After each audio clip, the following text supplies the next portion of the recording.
Good morning. Today we are going to see introduction, construction, classification, working, head losses, and efficiencies, advantage, disadvantage, advantage, application of centrifugal pump. Here we can see the half section diagram of centrifugal pump, where see suction side, volute chamber, impeller, upstream side, pressure side, pump casing, rotating directions, all these parts we have seen in next. First we see introductions. Centrifugal pump. If we see left side, the centrifugal pump is named so because the energy added by the impeller to liquid is largely due to centrifugal effect. Due to centrifugal effect.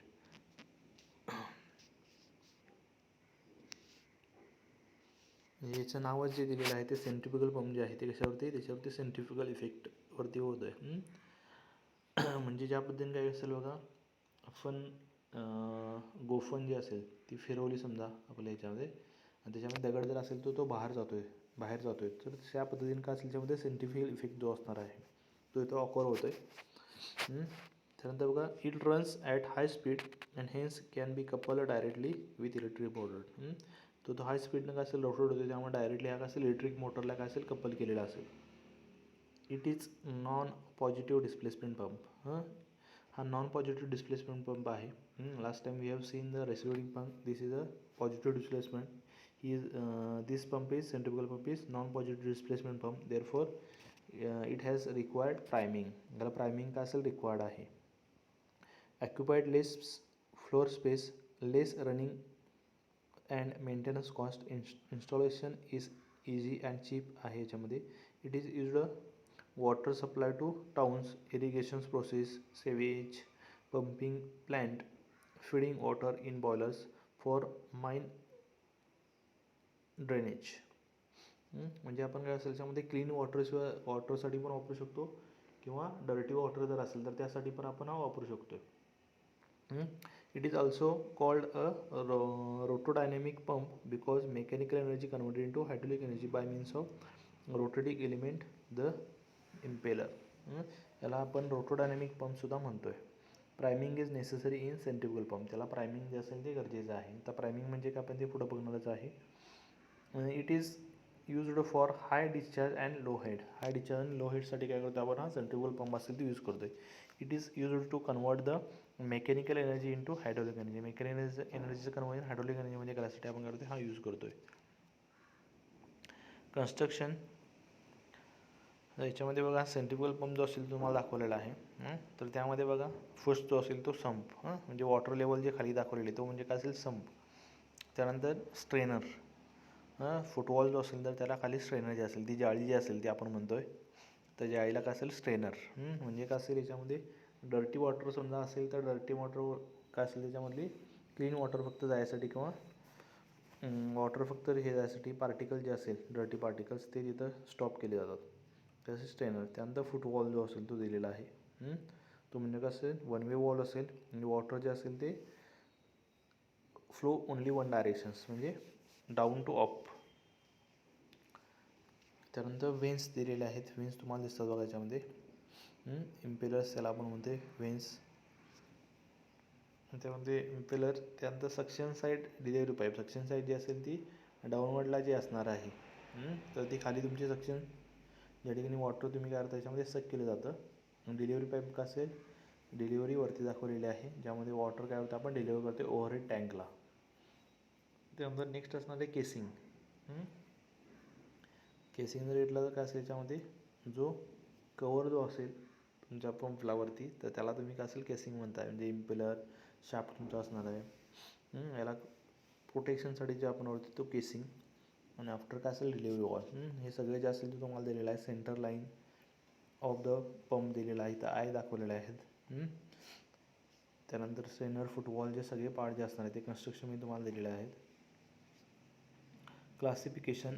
आता याचं classification जर आपण बघितलं centrifugal पंपचं, तर classification कशावर दिलेलं बघा, according to working head, according to casing, according to number of entrance of the to the impeller, according to type of impeller, according to number of stages, according to shape of vanes आणि according to disposition of shaft, हे एवढ्यानुसार आहे.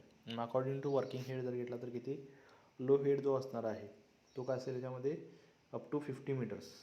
म्हणजे water काय असेल तुमचा discharge जो असणार आहे तो अप टू 50 मीटरपर्यंत काय असेल डिस्चार्ज जर असेल किंवा हाईट जर असेल तर त्या कंडिशनला आपण म्हणतो याच्यामध्ये लो हेड म्हणतो आहे. मिडियम हेड असेल तर किती 15 ते 45 या दोन्हीच्या रेंजमध्ये असणार आहे, 15 ते 45. आणि हाय हेड जर असेल तर किती 45 मीटरच्या वरती असणार आहे अकॉर्डिंग टू हेड. त्यानंतर अकॉर्डिंग टू केसिंग, आता हे केसिंग जर आपण बघितलं तर काय असेल याच्यामध्ये जो वरती दाखवलं आहे तुम्हाला प्रोटेक्शनसाठी जो हे दाखवतो आहे तर तो कवर म्हणजे काय असेल त्याला आपण केसिंग म्हणतो आहे. In this casing the impeller is surrounded by spiral casing. याच्यामध्ये काय असेल स्पायरल केसिंग जो दाखवला आहे बघा, आउटर जो पोर्शन असेल तो इम्पेलर जो असेल तो स्पायरल केसिंगनं काय केलेला आहे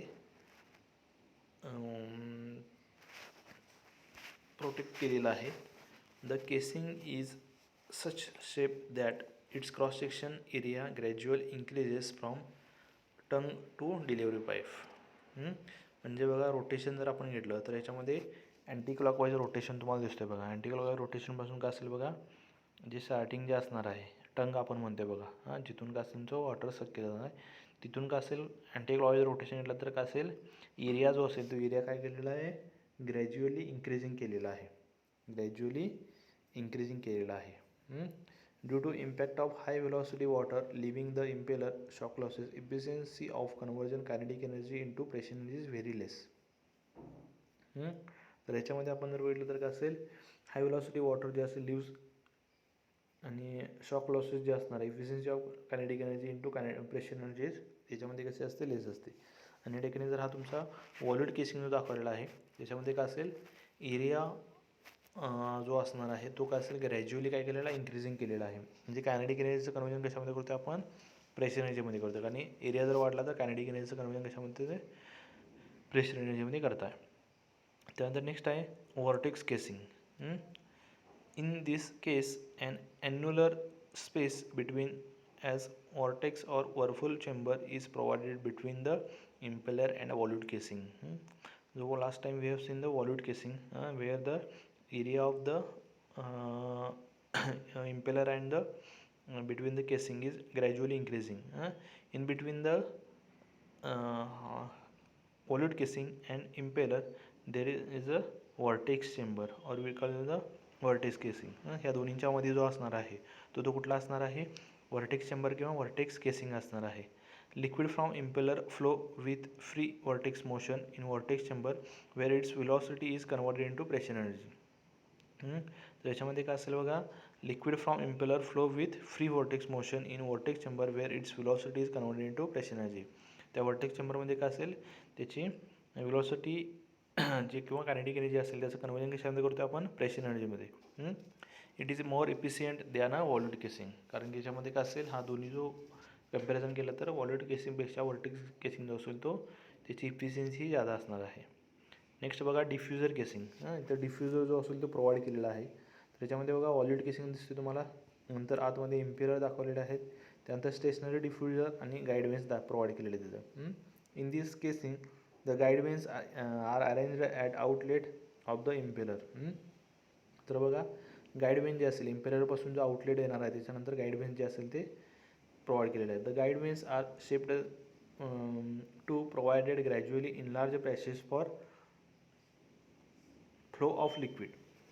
त्याच्यामध्ये पॅसेज जो असेल तो काय केलेला आहे बघा इनलार्ज केलेला आहे. The kinetic energy of liquid coming out from the impeller is converted into pressure energy during the flow in guide vanes increasing area. त्या ठिकाणी बघा ज्यावेळेला इम्पेलरपासून वॉटर जे असेल ते फ्लो होणार आहे कुठं गाईडवेन्सला, गाईडवेन्सपासून परत ते कुठं जाणार आहे केसिंगला जाणार आहे, त्यावेळेला काय असेल त्याचा एरिया जो असेल तो काय केलेला बघा इन्क्रीजिंग केलेला आहे.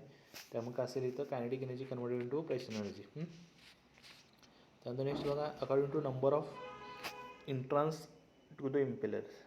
तर त्यामध्ये सिंगल सक्शन आणि डबल सक्शन्स. खाली बघा सिंगल सक्शनला काय असेल, पाईप जी असेल ती तुमची एकच आहे, suction pipe. Liquid enters from a suction pipe to impeller only one side, एका साईडला दिलेला आहे.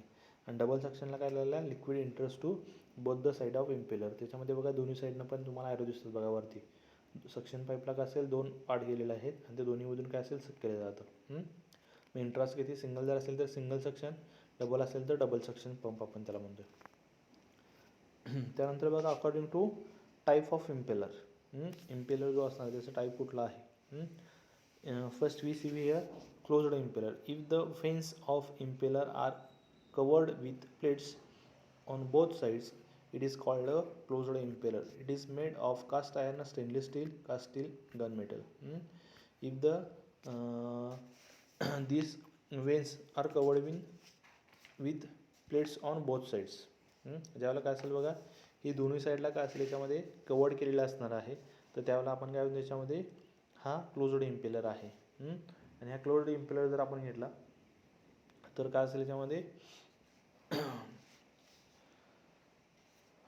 यूज जर करायचं असेल तर तुम्हाला प्युअर वॉटर जे असेल तर प्युअर वॉटरसाठी काय करतो आपण, हा क्लोज्ड इम्पेलर जो असेल तो फक्त आपण वापरतो आहे.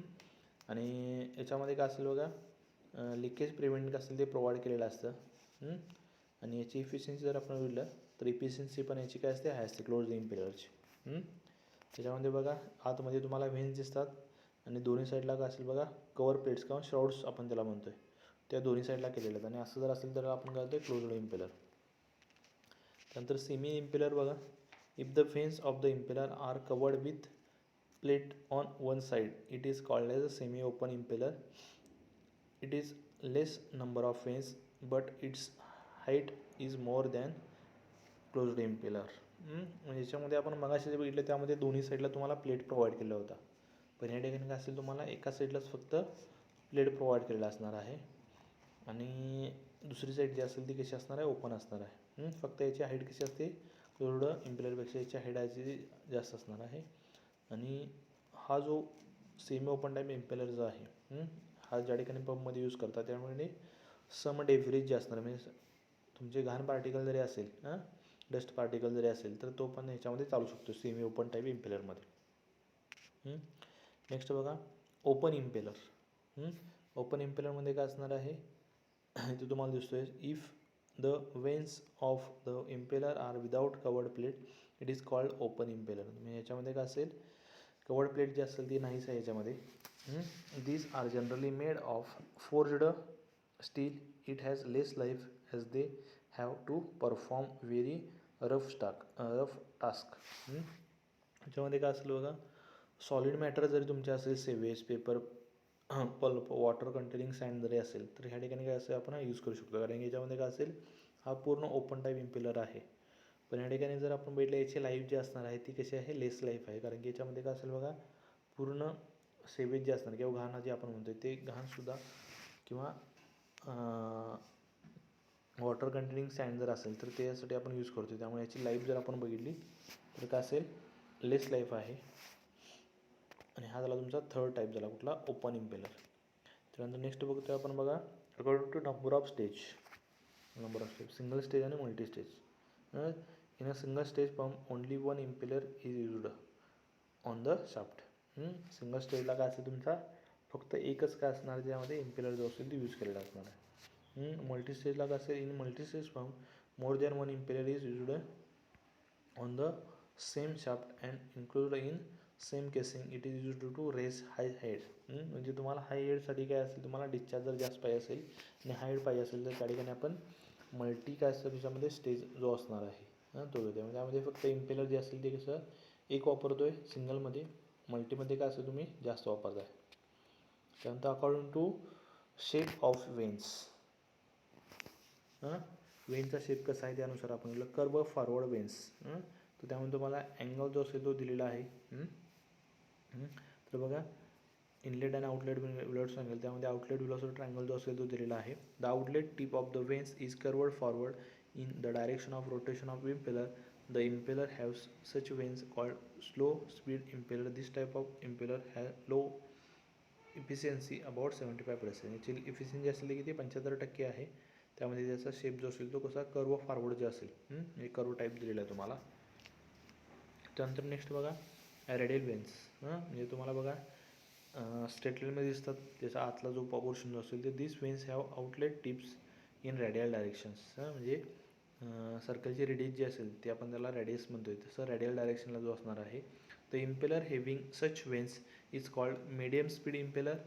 The efficiency of this type of impeller varies from 80% to 85%. याची इफिशियन्सी जी असणार आहे ती किती 80 ते 85% असते. त्यानंतर बघा कर्व बॅकवर्ड वेन्स. या ठिकाणी कर्व कसा गेलेला बॅकवर्ड डायरेक्शनला दिलेला आहे. The outlet tip of the vanes is curve backward in the direction of rotation of impeller. म्हणजे रोटेशन कशी असते याच्यामध्ये अँटी क्लॉकवाईज रोटेशन आहे, तुम्हाला ॲरो दिसतोय बघा एनमध्ये, आणि तो कसा आहे बॅकवर्ड डायरेक्शनला आहे, कर्व बॅकवर्डला. The impeller having such vanes is called fast speed impeller. This type of impeller gives high efficiency about 85% to 90%. 80 ते 90% असले याच्यामध्ये इफिशियन्सी असेल ती याच्यामध्ये असते. त्यानंतर बघा according to disposition of the shaft. म्हणजे पोझिशन जे असेल ती कुठं हॉरिझॉन्टल असेल तर हॉरिझॉन्टल त्याला आपण पंप म्हणतोय, व्हर्टिकल असेल तर vertical pump. In this type of pump the impeller shaft is used horizontal. बघा पहिले जे दाखवते त्यामध्ये शाफ्ट जो असेल तो कसा आहे हॉरिझॉन्टल आहे, आणि दुसऱ्या याच्यामध्ये कसं आहे व्हर्टिकल आहे. त्यानंतर नेक्स्ट बघा प्रायमिंग. तर प्रायमिंग आपण काय करतो त्याच्यामध्ये बघतोय बघा. तर प्रायमिंग म्हणजे काय असेल याच्यामध्ये, तर मग अशी तुम्हाला सांगितलेलंच आहे प्रायमिंग. तर प्रायमिंग म्हणजे काय असेल बघा. फर्स्ट जर आपण इकडे पाहिलं तर the operation is which the suction pipe casing of the pump and delivery pipe up to delivery valve is completely filled by liquid to be pumped is called priming.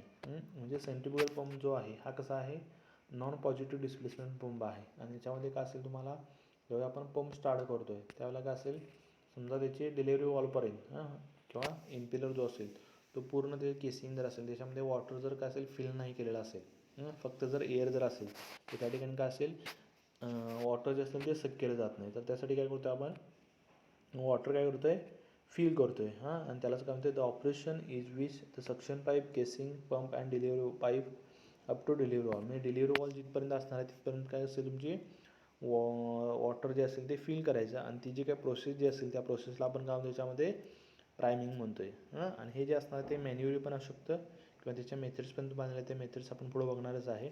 तर त्यामध्ये बघा if there is no priming there will be no discharge when air get partially or completely entered in the casing of the centrifugal pump. जर तुमच्या त्यामध्ये काय असेल केसिंगमध्ये air जर असेल तर काय असेल तो प्रायमिंग जर तुम्ही नाही जर केलं तर एअर जे असेल त्या एअरमुळं काय असेल यामध्ये वॉटर जे असेल ते सक केलं जात नाही.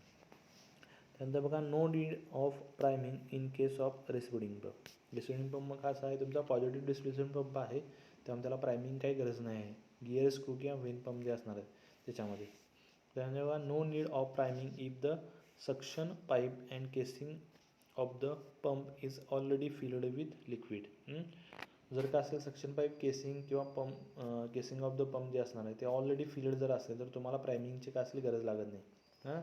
आणि हा सेंट्रिफ्युगल पंप जो असणार आहे याच्यामध्ये फक्त काय असेल तुम्हाला प्रायमिंग जी असेल ती गरजेची असते. Needed only in a centrifugal pump, कारण की तो कसा आहे नॉन पॉझिटिव्ह डिस्प्लेसमेंट पंप आहे. Necessity of priming. तर त्यामध्ये बघा फर्स्ट दोन फिगर दाखवलेले आहेत.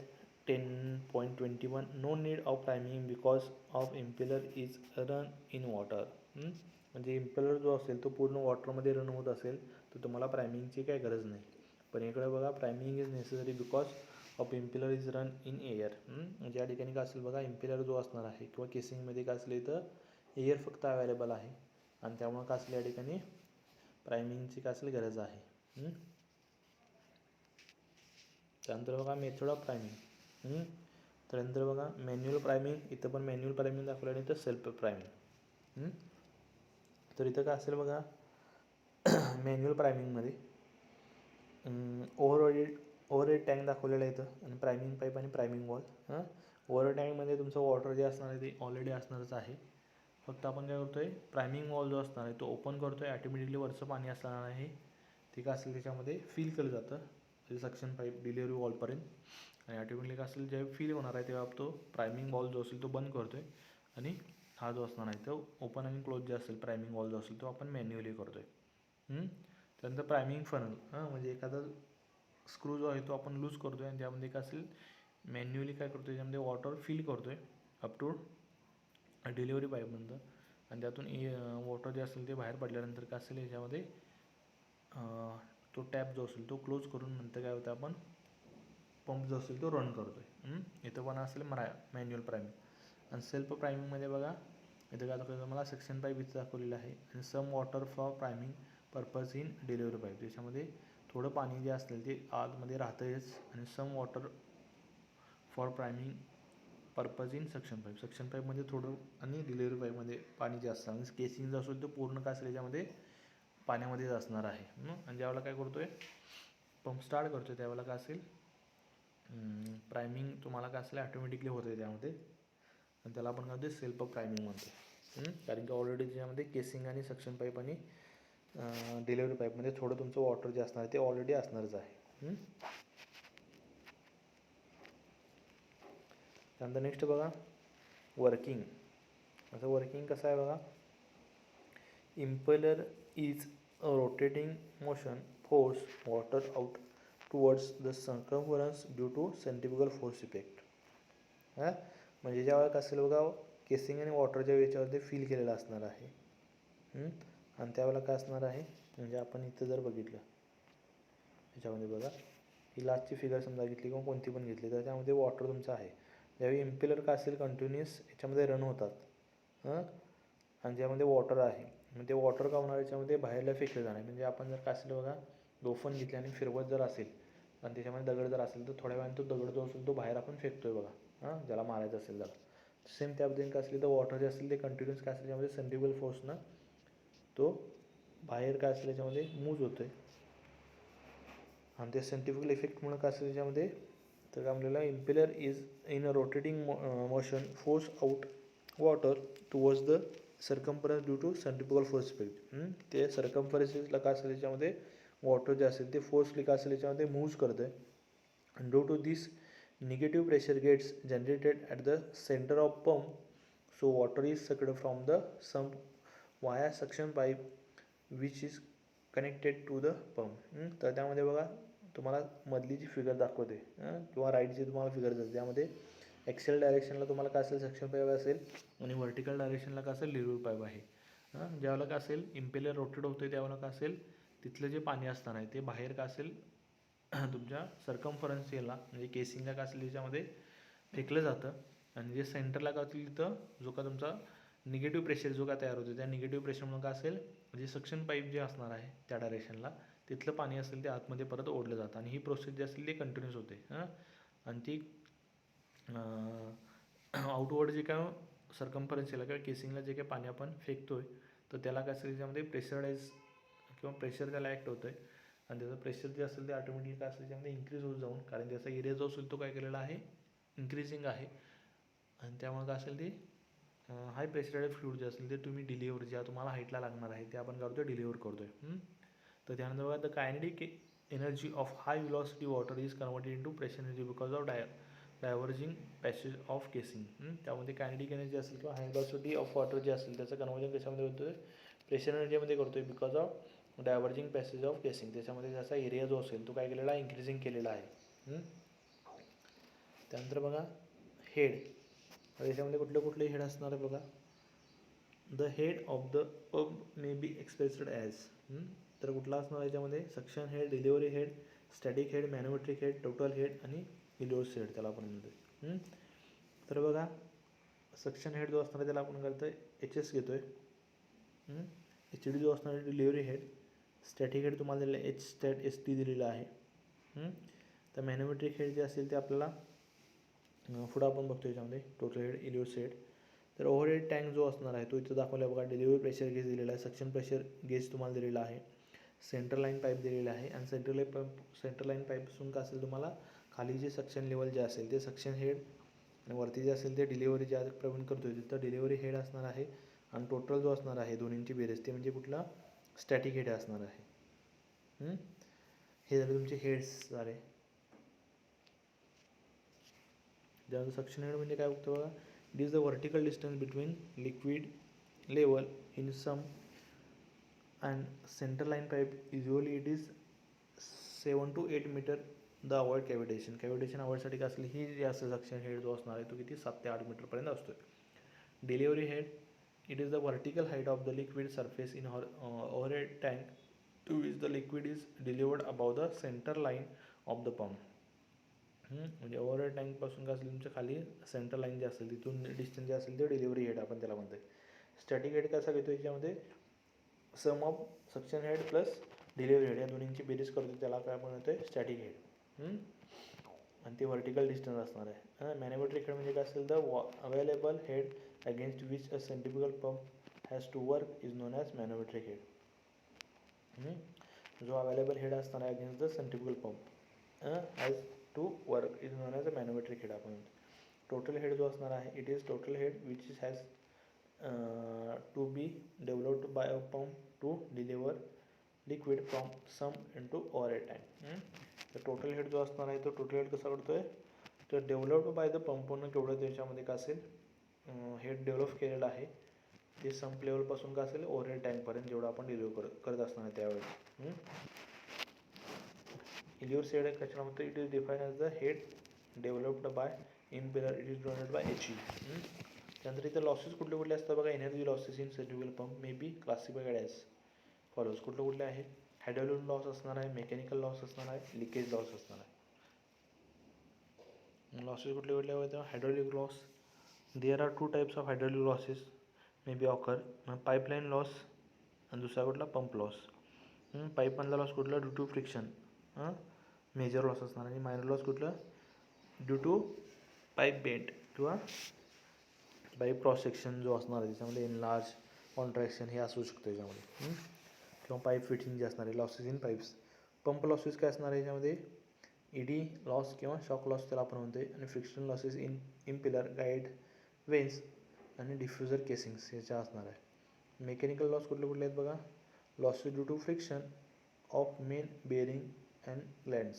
आणि लिकेज लॉस कुठला कुठला असणार आहे, slipping back of part of liquid through the clearance between the impeller and casing due to pressure difference between inlet and outlet. Energy carried by this liquid is ultimately wasted and this loss of energy is liquid is known as leakage loss.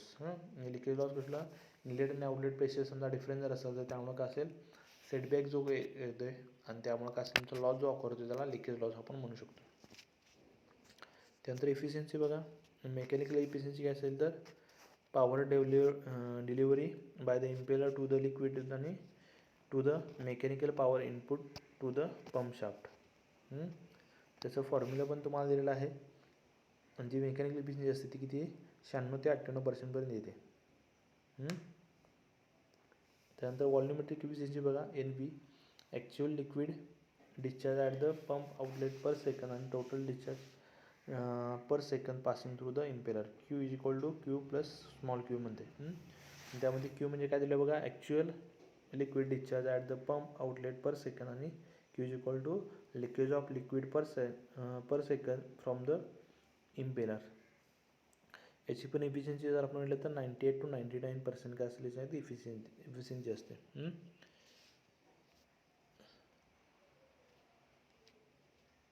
Hydraulic efficiency तर बघा, hydraulic efficiency जी असणार आहे ती किती आहे, तर total head upon head delivered to liquid by impeller म्हणजे GH upon VWO.